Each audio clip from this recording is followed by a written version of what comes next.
ବର୍ଷା ଦିନେ ଘରେ ଘରେ ଚୁନା ମାଛ ମିଳିଯାଇଥାଏ। ତ ଆଜି ସେମିତି ଗୋଟେ ଚୁନା ମାଛର ରେସିପି ବନେଇବା। ତ ପ୍ରଥମେ କ'ଣ କରିବା, ମାଛ ଗୁଡ଼ାକୁ ଧୋଇଦେବା। ଧୋଇ ଦେଇକି ଲୁଣ, ହଳଦୀ, ସୋରିଷ ତେଲ, ଗରମ ମସଲା, ସେଥିରେ ଆମେ ପକାଇଦେବା ଜିରା ଗୁଣ୍ଡ, ଧନିଆ ଗୁଣ୍ଡ, ସ୍ୱାଦ ଅନୁସାରେ ଲୁଣ, କଟା ଟମାଟର, କଟା ପିଆଜ, କଟା ରସୁଣ, ତ ଧନିଆ ପତ୍ର, 2ଟା କଞ୍ଚା ଲଙ୍କା। ତ ତାକୁ ଭଲ ଭାବରେ ଗୋଳେଇ ନେବା। ସେଥିରେ ସୋରିଷ ତେଲ 1 ଚାମଚ ପକାଇବା।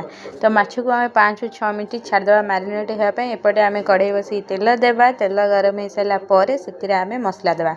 ତ ପ୍ରଥମେ ଆମେ ବଟା ମସଲା ଦେବା, କ'ଣ, ରସୁଣ, ସୋରିଷ ଆଉ ଜିରାର ବଟା। ତାପରେ ଆମେ ଦେବା ଅଦା ରସୁଣ ପେଷ୍ଟର ମସଲା। ତାପରେ ଭଲ ଭାବେ ତାକୁ ମିଶାଇ ଦେବା। ତାପରେ ଯେଉଁ କଢ଼େଇକି ଆପଣ ଗରମ କରିଥିଲେ ସେଇ କଢ଼େଇରେ ଆମେ ମାଛ ଗୁଡ଼ିକ, କଞ୍ଚା ମାଛକୁ ପକାଇଦେବା, ମ୍ୟାରିନେଟ୍ ମାଛକୁ। ତାପରେ ଆମେ ସେଥିରେ ମସଲା ପାଣି ଟିକେ ଦେଇଦେବା। ଦେଇକି ଗ୍ୟାସ୍କୁ ପୁରା ସିମ୍ରେ ରଖି 4ରୁ 5 ମିନିଟ୍ ଖେଳେଇବା। ମିନିମମ୍ 15 ମିନିଟ୍ ରେଡ଼ି ହେଇଯିବ। ଏହି ରେସିପି ଆପଣ ଗରମ ଭାତ ସହିତ, ପଖାଳ ସହିତ ଖାଇପାରିବେ। ଏବେ ଆମର ପତୁଆ ରେଡ଼ି ହେଇଯାଇଛି। ଆଜି ପାଇଁ ଏତିକି। ଜୟ